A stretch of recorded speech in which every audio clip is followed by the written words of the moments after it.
Hello दोस्त, आपका मेरे चैनल में स्वागत है। मैं आज भारतवर्ष के एक ऐसे अखंड भारत के जो पूरे बहुत विस्तृत क्षेत्र में इनका राज फैला हुआ था, भारत के इस योद्धा राजा को दहेज में मिले थे काबुल और बलूचिस्तान। अखंड भारत पर राज किया था। तो मैं ऐसे ही एक राजा का, मैं सम्राट का एक मैं कहानी लेकर, इतिहास लेकर आपके समक्ष आया हूं। और बहुत सत्य घटना पर भी आधारित है, चूंकि ये बहुत ही पौराणिक 2300 साल पहले की इतिहास है। तो थोड़ा सा आप इसमें बने रहेंगे तो ज़्यादा जानकारी मिलेगा। पूरा वीडियो देखेंगे तब भी आपको पूरा जानकारी मिलेगा। तो मैं वीडियो शुरू करने जा रहा हूं। आप लोग वीडियो में बने रहेंगे और लाइक और सब्सक्राइब जरूर कर देंगे, जिससे मेरा उत्साह और बना रहे आप लोग के समक्ष आने के लिए, अच्छा वीडियो लाने के लिए। तो चलिए मैं वीडियो आरंभ करता हूं। सिकंदर के सेनापति रह चुके सीरिया का ग्रीक सम्राट सेल्यूकस ने भारत पर हमला किया था। चंद्रगुप्त मौर्य ने अपनी बड़ी सेना के साथ उसका सामना किया और बहुत ही बुरी तरह से उसको पराजित किया। आज से लगभग 2300 साल पहले भारत पर एक परम प्रतापी राजा ने शासन किया था, जिसके साम्राज्य की सीमाएं उत्तर पश्चिम में हिंदू कुश पर्वत से लेकर अफगानिस्तान और ईरान तक, उत्तर में तिब्बत तक, पूर्व में म्यांमार, थाईलैंड और इंडोनेशिया तक, और दक्षिण में श्रीलंका तक फैली हुई थी। इस योद्धा राजा का नाम था चंद्रगुप्त मौर्य। ये उस समय की ही कहानी है जब भारतवर्ष में एक बहुत ही शक्तिशाली राजा था, मगध। और तो कोई शक्तिशाली राजा थे नहीं। सिकंदर जब भारत पर आक्रमण किया, उस समय सभी राजाओं को पराजित करते हुए, धोखे से राजा पोरस को तो सिकंदर ने बहुत धोखे से पराजित किया था।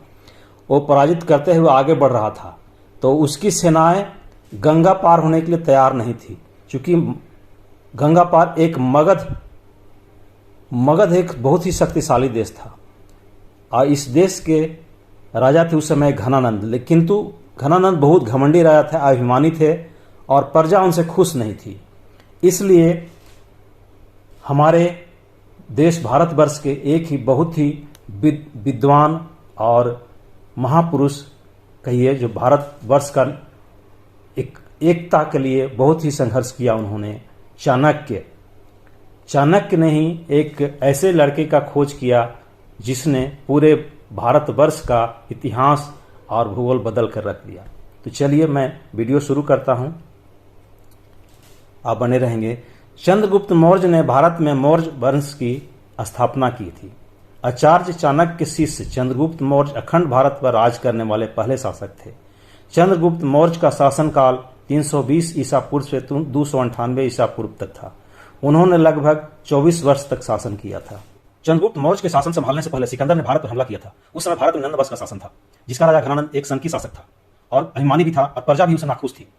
और इस राजा को प्रजा किसी तरह अंदर से हटाना चाह रही थी, मगर ये इतना क्रूर था कि कोई इसके डर से सामने नहीं आ रहा था। हालांकि सिकंदर की सेनाएं भारत की पश्चिमी सीमाओं से ही लौट गई थी, लेकिन इसी समय चंद्रगुप्त ने घनानंद को गद्दी से हटाकर भारत की सत्ता संभाली। गुरु चाणक्य के मार्गदर्शन में चंद्रगुप्त ने एक मजबूत साम्राज्य का निर्माण किया और एक बड़ी सेना का गठन किया। इसी समय सिकंदर के सेनापति, सिकंदर चूंकि लौट चुका था, उस समय सिकंदर अपने सेनापति को लौटते वक्त ये साम्राज्य का शासन करने के लिए छोड़ दिया था कि तुम ही इस पर राज करो।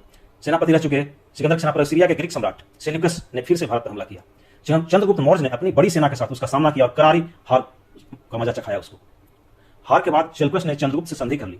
हार के बाद सेल्यूकस ने अपनी पुत्री हेलेना का विवाह चंद्रगुप्त से कर दिया। तब हेरात और एरोकोसिया, कंधार, प्रोप निस्दाय, काबुल, जिसे आज काबुल कहते हैं, और बलूचिस्तान जैसे क्षेत्र सेल्यूकस के शासन के अंदर आते थे, जिसे उसने चंद्रगुप्त को अपनी बेटी के विवाह के उपहार के रूप में सौंप दिया। चंद्रगुप्त मौर्य के महान राजा के अलावा कुशल सेनापति और अजय योद्धा भी थे। चंद्रगुप्त की कुशलता के उनके दुश्मन भी कायल थे। ग्रीक और लैटिन लेखों में भी चंद्रगुप्त मौर्य का जिक्र है। उन्हें सेंड्रोकोटस और एंडाकोटस के नाम से संबोधित किया गया था। ये नाम वहां के बहुत वीर पुरुष का नाम दिया जाता है, सेंड्रोकोटस, एंडाकोटस के नाम से।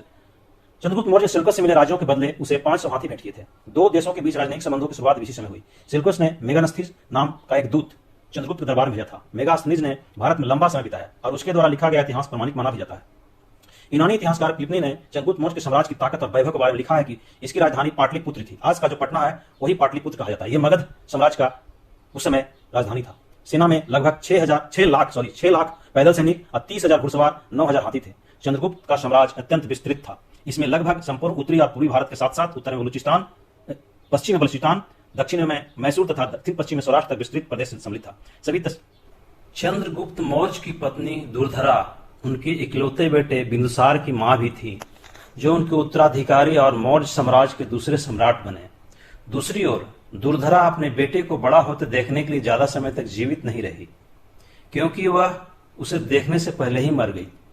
परंपरा के अनुसार प्रधानमंत्री चाणक्य को चिंतित थी कि उनके विरोधी चंद्रगुप्त को जहर दे सकते हैं, इसलिए उन्होंने सहनशीलता बढ़ाने के लिए सम्राट चंद्रगुप्त के भोजन में थोड़ी मात्रा में जहर देना शुरू कर दिया था, हल्का हल्का, ताकि इनका शरीर ऑब्जर्व कर जाए किसी विष के, कोई विष दे तो वो ज्यादा असर नहीं करे। जब चंद्रगुप्त मौर्य की पत्नी दुर्धरा अपने पहले बच्चे के साथ गर्भवती थी तो वह साजिश से अनजान थी, और चंद्रगुप्त भी मौर्य भी अनजान थे, और उन्होंने अपने भोजन का कुछ हिस्सा उस अपने पत्नी के साथ साझा किया, जिससे दुर्धरा की मृत्यु हुई। लेकिन चाणक्य समय पर पहुंचे और पूर्ण अवधि पूरा हुआ था, उनको 9 माह का बच्चे को निकालने के लिए आपातकालीन ऑपरेशन किया। बिंदुसार बच गया। चंद्रगुप्त के जो बेटे हुए वो सिजेरियन ऑपरेशन के द्वारा निकाला गया, यानी कि उस समय भी ऐसे काबिल लोग थे, ऐसे लोग थे जो ऑपरेशन करके सुरक्षित बच्चे को निकाल सकते थे, और उसी तरह उनके बेटे को निकाला गया, जिनका नाम बिंदुसार रखा गया। लेकिन उनकी मां के जहरीले खून की एक बूंद उनके माथे पर गिर गई, जिसे एक नीला बिंदु बन गया, जो उनके नाम की प्रेरणा है, इसीलिए उनका नाम बिंदुसार रखा गया। चंद्रगुप्त मौर्य की पत्नी की मृत्यु हो गई और वे अपने पीछे एक महान शासक को छोड़ गए।